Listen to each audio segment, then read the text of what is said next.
그래서 이제 이런 거 여러분들 따라 만드실 때 보면 뭐부터 하시겠어요? 바로 에디터 켜가지고 그 div 태그들 엄청 만드시겠죠.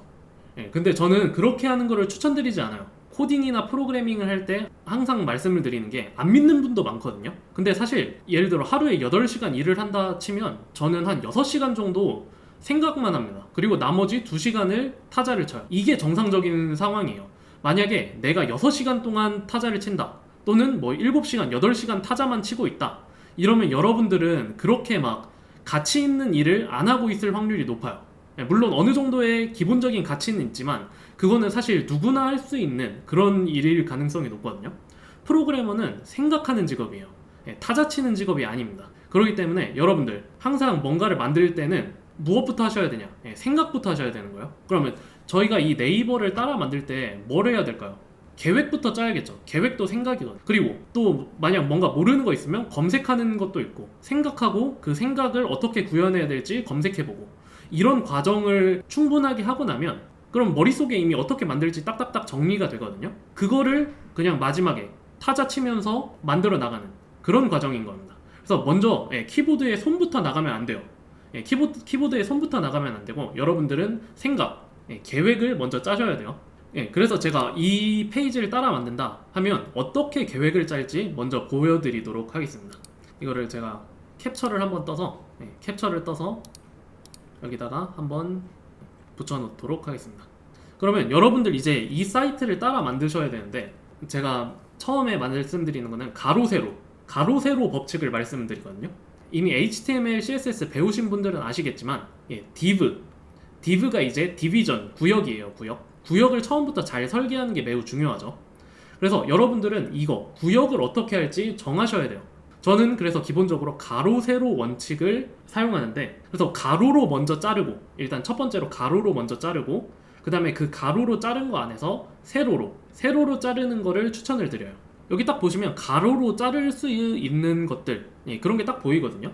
자, 예시를 한번 들려드릴게요. 와콤을 사용해서 여기서 이렇게 가상의 수평선 하나 그을 수 있죠. 그 다음에 여기 이렇게 또 그을 수 있고, 그 다음 구역은 뭐 여기가 있을 수 있는데, 이건 사실 수평선으로 안 그어지죠. 이러면 안 되는 거예요. 이러면 그냥 밑에를 하나의 묶음으로 두시면 됩니다. 그 다음에 이제 자른 가로 구역 안에서 세로로 한번 잘라보는 거예요. 세로로 자르면 여기 그 다음에 여기 자를 수 있고, 여기 좀 애매하긴 한데 여기 지금 넘치네요, 구역이. 근데 이거 지금 그 5.18 민주화운동 기념일이라고 되어 있는데, 이거는 내일 되면 사라지겠죠. 얘 사라진다고 치면 아마 요렇게 이런 식으로 구역이 나뉠 겁니다. 그 다음에 두 번째 가로에서는 이런 식으로 구역이 나뉘겠죠. 그래서 이런 것들을 먼저 생각을 해보는 거예요. 그 다음에 이제 세 번째 아주 큰 덩어리, 여기가 그 메인 컨텐츠들이죠. 메인 컨텐츠에서는 이렇게 쭉 하고, 여기도 세로로 쭉 하고, 여기도 세로로 쭉 이렇게 자를 수 있겠죠.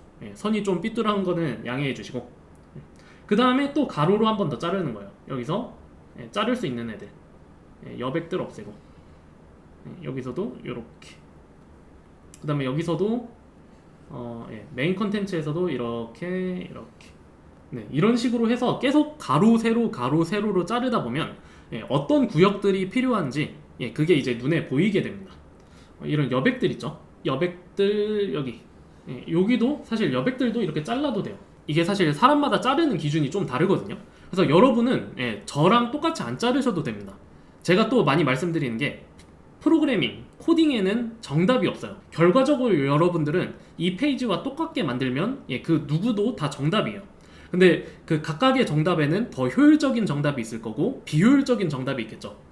그 효율성의 차이이지, 기본적으로 결과물만 똑같게 나오면 잘 한 거기 때문에 그거에 대해서 너무 부담감은 안 가지셔도 됩니다.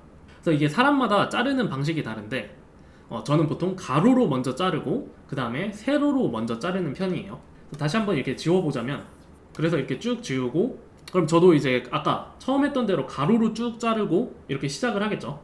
근데 한 가지 좀 다른 게 있다면, 저는 이런 경우에서는 세로로 먼저 자릅니다.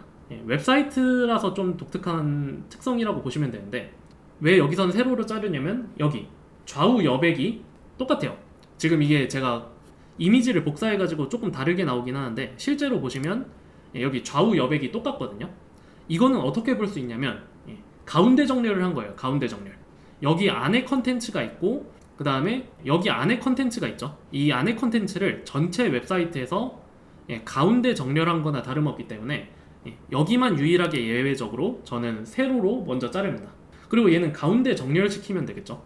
그리고 이제 제 원칙대로 다시 가로로 쭉 선 그을 수 있는 대로 자르고, 여기서도 사실 이렇게 자를 수도 있을 것 같아요. 이렇게 자를 수도 있을 것 같습니다. 그쵸? 그 다음에 여기 이렇게, 그 다음에 여백 이렇게, 그 다음에 밑에는 가로로 안 잘렸었죠. 그 다음에 세로로 이렇게, 이런 식으로. 그래서 큰 틀을 먼저 이렇게 잡고 자르시면 돼요. 근데 저도 지금 계속 자를 때마다 순서가 바뀌잖아요. 그래서 저도 사실 그날 컨디션에 따라서 매번 다르게 짤 수도 있어요. 그래서 여러분들은 정답이 없기 때문에 그냥 마음 편하게 가지시고 그냥 여러분만의 한 가지 원칙 같은 걸 세우시면 됩니다. 이번에는 한번 이렇게 짜보도록 할게요. 그래서 이렇게 한번 잘라보도록 하고, 그 다음에 한 가지 또 알아두셔야 될 점은 이런 여백 있죠. 여백, 여기 이런 여백 부분은 굳이 안 잘라도 되긴 합니다. 그럼 이건 어떻게 하냐? 이거는 위에나 아랫부분에 포함시키면 돼요. 저는 그래서 이렇게 위에 메뉴 부분에 포함을 시키도록 하겠습니다. 사실 이걸 이번 강좌에서 할지는 모르겠는데, 이런 여백들 어디다가 포함시키냐, 위에 공간에다가 포함시키냐, 아래 공간에다가 포함시키냐, 이런 것들이 고민될 때가 있어요. 보통은 그냥 아무데나 하면 되긴 하는데, 한 가지 꼭 알고 가셔야 되는 점은 나중에 반응형 코딩을 할 때가 있거든요. 반응형 CSS, 미디어 쿼리 이런 거 쓸 때가 있는데, 그럴 때는 여기 페이지 줄이는 거, 어떤 사이트들은 페이지를 줄이면, 지금 네이버는 안 그런데 여기서 이렇게 페이지를 줄이면 이게 모바일 페이지처럼 변하는 데가 있어요. 그런 것까지 고려해서 그 여백을 위에다가 넣을지 아래다가 넣을지 이런 거는 정하시면 됩니다. 근데 다행히 네이버는 좀 여러분들을 배려한 건지 몰라도 난이도를 좀 낮춰서 완벽한 반응형은 아니네요. 이렇게 줄인다고 해서 모바일 페이지가 되지는 않아서 그거는 다행인 것 같습니다. 그래서 먼저 알아두셔야 될 점이, 손때라는 거, 프로그래머는 타자 치는 직업이 아니라는 거예요. 계획하고 생각하고 그 생각을 구현할 수 있는 방법을 찾고, 그게 프로그래머입니다. 그렇게 먼저 생각을 하고 난 다음에 생각 내용을 프로그래밍 언어 또는 뭐 HTML, CSS 이런 언어로 표현을 하는 거예요. 세게 말씀드리자면, 만약에 내가 생각하는 시간보다 타자 치는 시간이 더 많다, 그러면 여러분들은 빠른 시일 내에 챗 GPT한테 대체당할 가능성이 매우 높습니다. 이거는 제가 드리는 경고거든요. 그래서 여러분들이 뭔가 타자만 치고 있다, 생각은 안 한다, 이러면 나는 곧 대체당할 수 있겠구나, 이런 위기감을 느끼셔야 됩니다. 그래서 생각하는 일을 하자. 생각하는 일, 그게 이제 인공지능 시대에 여러분들이 살아남을 수 있는 유일한 방법이에요.